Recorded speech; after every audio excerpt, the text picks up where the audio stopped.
Good evening. You're watching the News at 6 with me, Shan Russell. The News at 6 is all about the day's biggest developing stories, and we'll be filling in on them over the next half hour. But first, the headlines that we're tracking right now. Vice President Ansari questions the ineffectiveness of the executive branch of the government, attributes it to the wasteful behaviour pattern of MPs.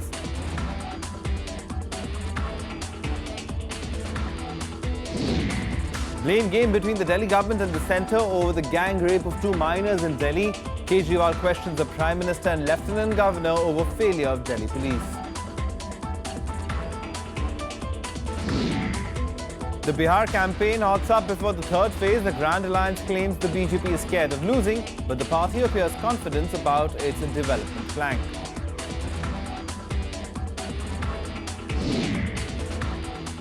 And Nepal Deputy Prime Minister Kamal Thapa on an India visit. India likely to convey its concerns over continued unrest in Nepal.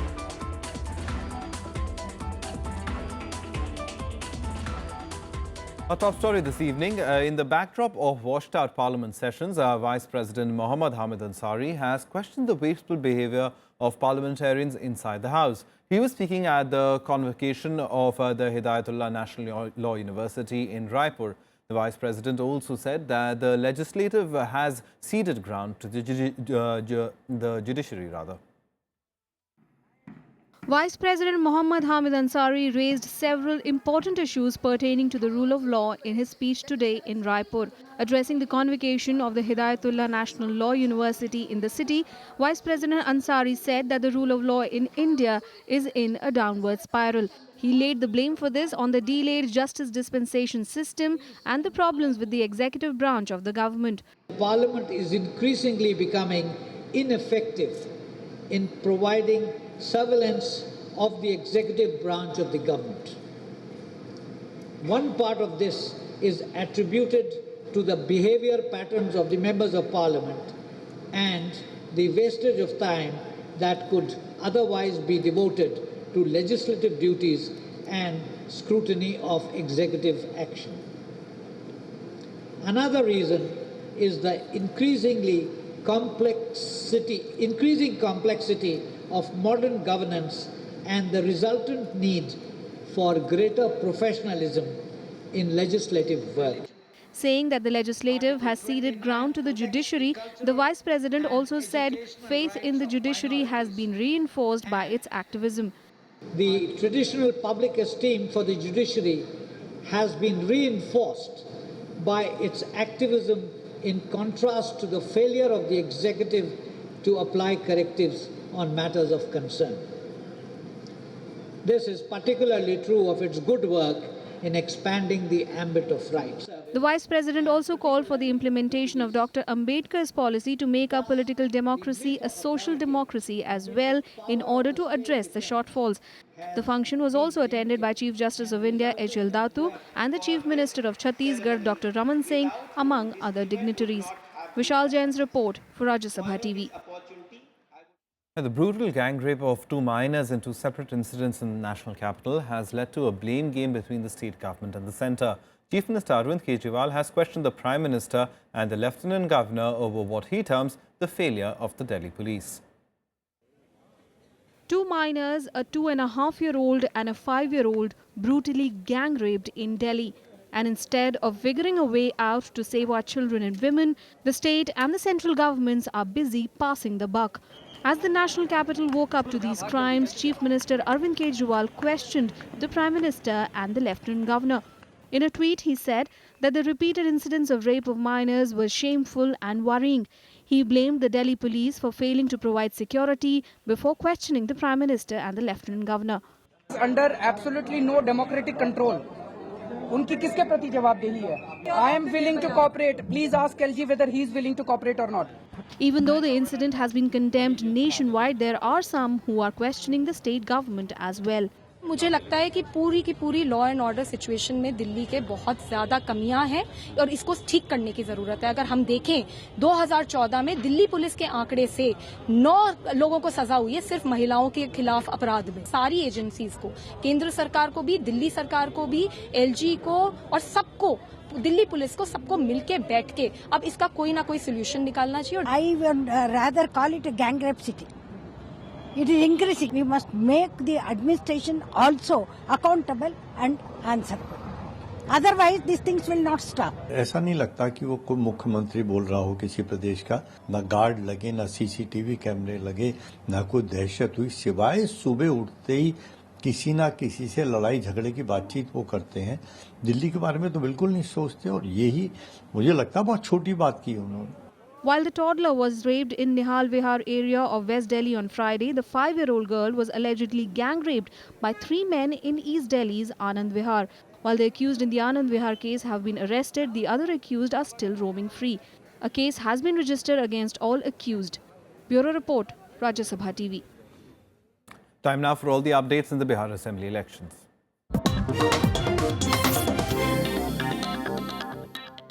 Bihar Chief Minister Nitish Kumar addressed an election rally in Chhapra today. Nitish announced the party's plans to provide a student credit card of 4 lakh rupees each to all those who want to pursue college.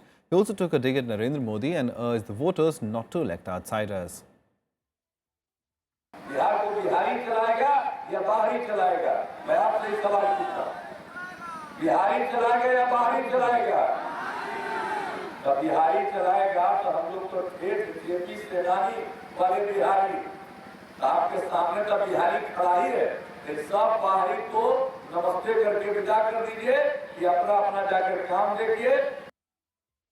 Now, Congress President Sonia Gandhi was on the campaign trail in Bihar on Saturday, addressing 2 election rallies in Buxar and Saran constituencies. She took on the Narendra Modi government, accusing it of trying to impose its ideology on the people.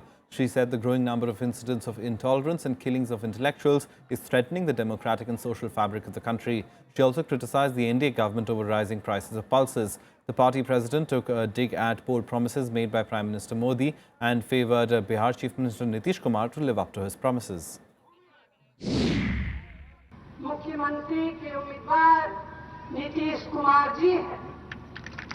दूसरी तरफ भाजपा और उनका अफसरवादी गठबंधन है, जो वादे तो लंबे चौड़े करता है, लेकिन उन्हें पूरा करने में उसका कोई विश्वास नहीं। उनका मुख्यमंत्री कौन होगा, उसका भी पता नहीं। Now, the BJP has tweaked its strategy for the Bihar polls by putting state leaders ahead of Prime Minister Narendra Modi and party chief Amit Shah in their posters. It has also changed its slogan midway through the elections. The opposition claims that these changes have been made after BJP sensed a possible defeat. However, the BJP has rejected the argument. It is an apparent change of tactic by BJP midway through the Bihar polls. Prime Minister Narendra Modi and party president Amit Shah have been pushed into the background on posters across the state. Instead, faces of leaders like Sushil Modi, Nand Kishore Yadav, Giriraj Singh and Rajiv Pratap Rudy don the new posters. The party has decided to focus on a positive message of stability and development in its campaign. Opposition leaders have claimed that some rallies of the Prime Minister have been cancelled because the BJP was finding the going tough in the state and wanted to deflect attention from him. कुछ जितना strategy change करना हो, कुछ जितनी strategy बनाना हो बना ले। उनका कोई स्ट्रेटजी यहाँ नहीं चलने वाला है और न कोई उनकी रणनीति चलने वाली है। बिहार के लोगों ने मन बना लिया है और उनका इस बार सफाया है। ये मैं हार और हताशा की रणनीति देख रहा हूं भाजपा के अंदर। वो किसी प्रकार चाहते हैं कि एक सुरक्षा कवच तैयार किया जाए मोदी जी और अमित शाह जी के इर्द गिर्द, ताकि अगर जो भयंकर हार हो, भीषण हार हो, उसका ठीकरा इन दोनों महत्वपूर्ण व्यक्तियों पर ना फोड़ा जाए। सेंट्रल तौर पे कोई पोस्टर किसी लोकल नेता का नहीं था, लेकिन जब अब ये हो गया है कि बिहार की जनता ने रिजेक्ट कर दिया है और एक तरह से साफ हो गया है कि बिहार में बीजेपी बुरी तरह हारने जा रही है, तो अब हार की जिम्मेदारी जो बेचारे गरीब हमारे बिहार के भाजपा नेतागण हैं, उन पर देने की तैयारी होती। However, the BJP has rejected the opposition's charge. Instead, it claims the development plan pitched by their key campaigners will change the leadership in the state. बिहारियों में बहुत खौफ है और नीतीश कुमार जी अपने को बिहार से तुलना कर रहे हैं। हम लोग का लक्ष्य है बिहार को आगे बढ़ाना, साथ चलना। लालू जी नीतीश जी का लक्ष्य है सोनिया जी का नरेंद्र मोदी को रोकना। भविष्य और भारत के भविष्य दोनों के एक साथ महत्वपूर्ण दिशा में 21वीं सदी में एक नए स्वरूप में उभरने के लिए निश्चित रूप से बिहार की जनता भारतीय जनता पार्टी और एनडीए के पक्ष में मत देगी। There are 3 more phases of polls to go in the state with lots at stake. Out of the total 243 seats, 162 constituencies are yet to vote. BJP hopes the change in strategy would swing votes in their favour towards the end of the voting process. Bureau Report, Rajya Sabha TV. Time for us to slip into a very quick break. On the other side, it's India and South Africa preparing for the third one-dayer in Rajkot. But politics takes center stage as Hardik Patel threatens to disrupt the match. And Kailash Satyarthi gets Harvard University's prestigious humanitarian award for his contribution to the cause of child rights.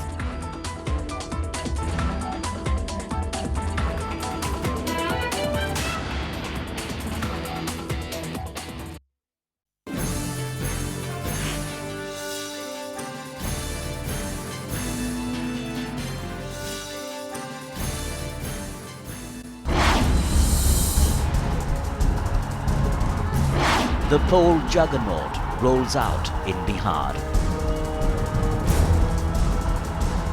Modi's NDA takes on Nitish's Grand Alliance. Who will win this most important election battle since 2014? Watch Verdict 2015, Monday through Saturday on Rajya Sabha television.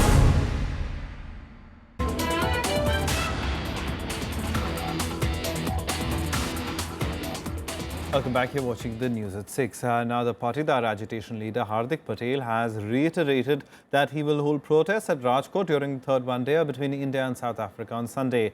He's alleged irregularity in distribution of match-day tickets, accusing the Saurashtra Cricket Association of favouring the ruling BJP.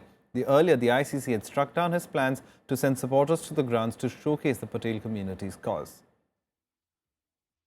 Politics and not cricket is now looming large over Rajkot on the eve of the third ODI between India and South Africa. Patel Kota star leader Hardik Patel threatened to block the way of the teams to the Rajkot Stadium on Sunday. He'll be protesting against the Saurashtra Cricket Association, claiming his supporters were denied tickets for the match. He accused the BJP of playing politics over the cricket match. Cricket match में तो जो विरोध प्रदर्शन है वो जारी रहेगा और मजबूताई से सब लोग जा रहे हैं कम से कम 20-25 हज़ार लोग मैच में जाएंगे. Police has made elaborate security arrangements after the threat. It has decided to fortify the stadium and the city with large deployment. Police will deploy 3 unmanned aerial vehicles and 90 CCTV cameras to monitor the situation.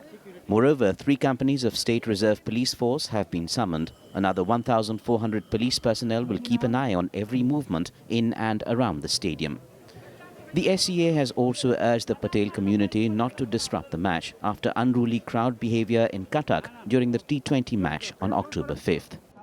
देखो अभी भी मैं नम्र विनंती करता हूँ ये लोगों को कि भाई ये कोई प्लेटफॉर्म आपके लिए है नहीं. लोगों जो मैच और उसका मनोरंजन मानने जो क्रिकेट प्रेमी जनता है उसको प्लीज शांति से अपना मैच देखने दो. Earlier, Hardik had threatened that his community members will go in large numbers to the stadium on the match day and protest for Kota. But its plan to showcase its cause during the match was rejected by the ICC.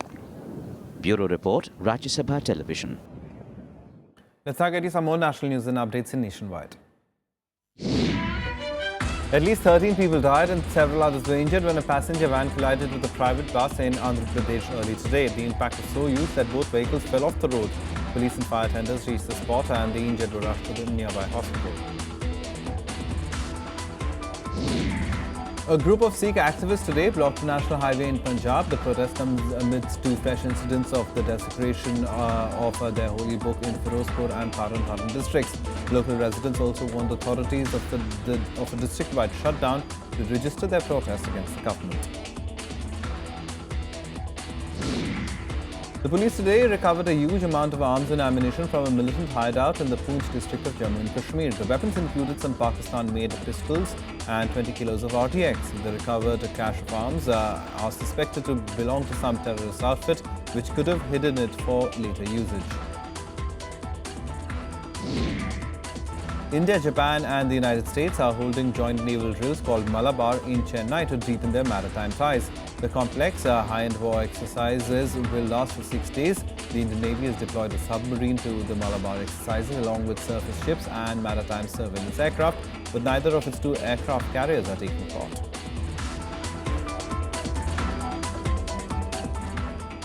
Now, last year's Nobel Peace Prize winner Kailash Satyarthi has been conferred with Harvard University's prestigious Humanitarian Award for this year.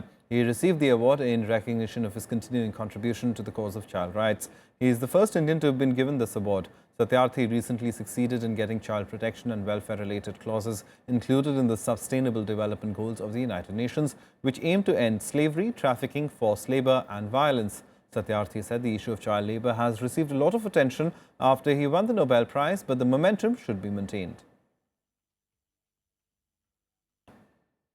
Now, Nepal's Deputy Prime Minister and Foreign Minister Kamal Thapa will arrive in India this evening. Thapa will be in India for the next 2 days. Thapa's visit comes at a time when India's ties with Nepal have not been at its best. The visit comes in the backdrop of rising tensions between the neighbours over Nepal's new constitution and the following blockade at key border points. This is the first high-level visit from Nepal after the new government took over last week. Thapa is likely to meet External Affairs Minister Sushma Swaraj. At the meeting, India is likely to convey its concern over the continued unrest in Nepal.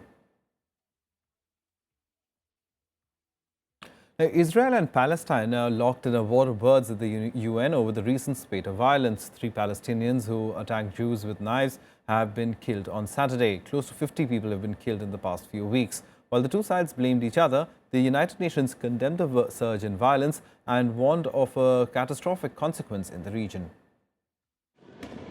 Clashes and protests are back on the streets of West Bank and Jerusalem after violence between Israel and Palestine has recently spiraled. Stabbing incidents have been reported almost on a daily basis. 7 Israelis have been killed and dozens wounded in these incidents. At least 40 Palestinians, including several of the attackers, have also been killed in the growing unrest. It all began last month when tensions flared over rumors that Israel is planning to relax long-standing rules to strengthen Jewish rights at a holy site in East Jerusalem. Israel has repeatedly denied such claims. On Friday night, the 2 leadership blamed each other at the emergency meeting at the United Nations.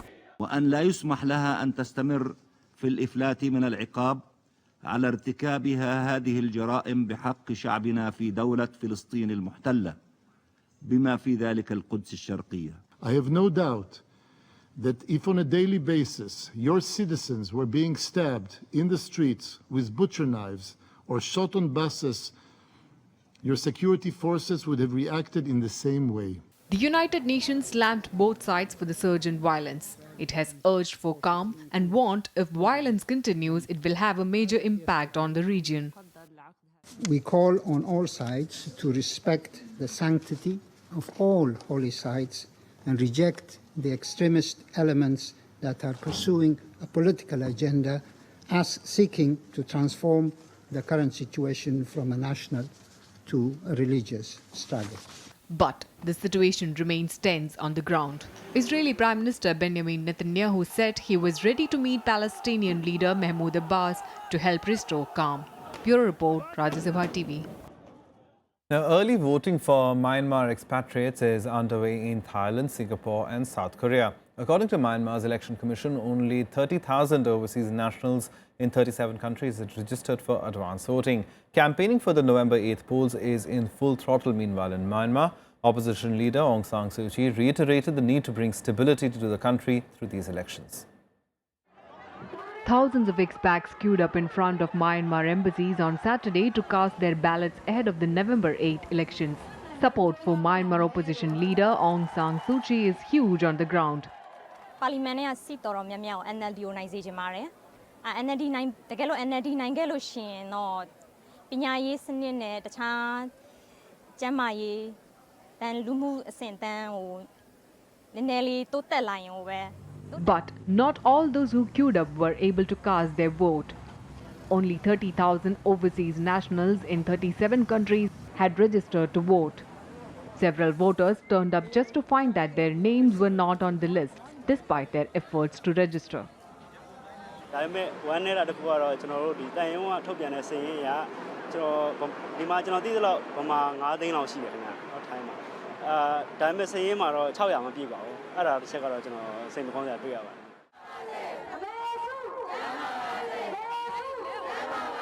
Back in Myanmar, opposition leader Aung San Suu Kyi continues campaigning. She called for peace between different groups in Myanmar. She has faced criticism for not taking up the issue of Rohingya Muslim community's plight, which is one of the major reasons for the Asian migrant crisis.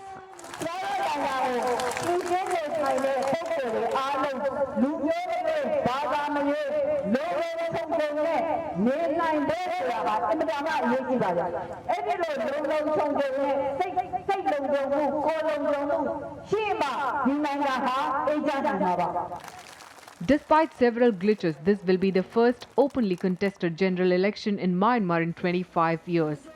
Suu Kyi said that she will lead the government if her party wins, even though she is constitutionally barred from the presidency. Bureau Report, Rajya Sabha TV. Time now to take a look at some other international news stories in Global Buzz. 2 Palestinians were shot dead on Saturday when they tried to stab Israelis in separate attacks in the occupied West Bank and East Jerusalem. The weeks of unrest has erupted mostly in these 2 areas and is most serious in recent years. Till now, it has claimed the lives of 39 Palestinians. 7 Israelis have also been killed. China on Saturday sought to calm tensions over the South China Sea dispute, saying it will not use force recklessly to resolve issues. A top Chinese general also proposed joint defense drills with ASEAN countries to brace for unplanned and accidental military encounters at sea. China settled border disputes with 12 of its 14 neighbours, except India and Bhutan. A gunman shot and killed 5 people in an attack on a Shiite Muslim meeting hall in Saudi Arabia before he was shot dead by the police. The attack has been claimed by the Islamic State. The deadly assault raised tensions in the kingdom's largely Shiite eastern province. Some local activists have accused security forces of not doing enough to thwart the assaults. Time now for some sports news in Sports Beat. 2 times bronze medalist and world champion at World Championship, PV Sindhu advanced to the women's singles semi-final of the Denmark Open. Sindhu defeated the former world number 1 Wang Yan 21-18, 21-19 in straight games. She will now face the reigning champion Carolina Marin of Spain in the semi-finals. Indian squash player Deepika Pallikal has crashed out of the US Squash Open. She was defeated by her Egyptian opponent in the quarterfinals. World number 19 Pallikal went down 11-9, 6-11, 8-11, 11-2, 3-11. Pallikal's loss also ended India's challenge in the competition. The Indo-Polish pair of Rohan Bopanna and Lukas Kubot reached the men's doubles semi-finals of the Shanghai Masters. The pair defeated Max Mirny and Feliciano Lopez 6-4, 7-5 in the quarterfinals. The duo will now face 6 seeds Brazilian South African pair of Marcelo Melo and Ravin Klaasen. World number 1 Novak Djokovic is set to face world number 2 Andy Murray in the semi-finals of the Shanghai Masters. Djokovic defeated Bernard Tomic 7-6, 6-1, while Murray defeated Thomas Berdych in straight sets in the quarterfinals. Meanwhile, Rafael Nadal and Jo-Wilfried Tsonga will clash in the other semi-final. India's juniors men hockey team defeated Australia 1-0 in the Sultan of Johor Cup tournament today. India will have won all 4 games and are in the final on Sunday.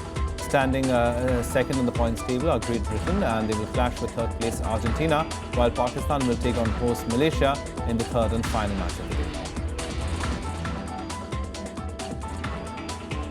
Well, that's all from us. Goodbye.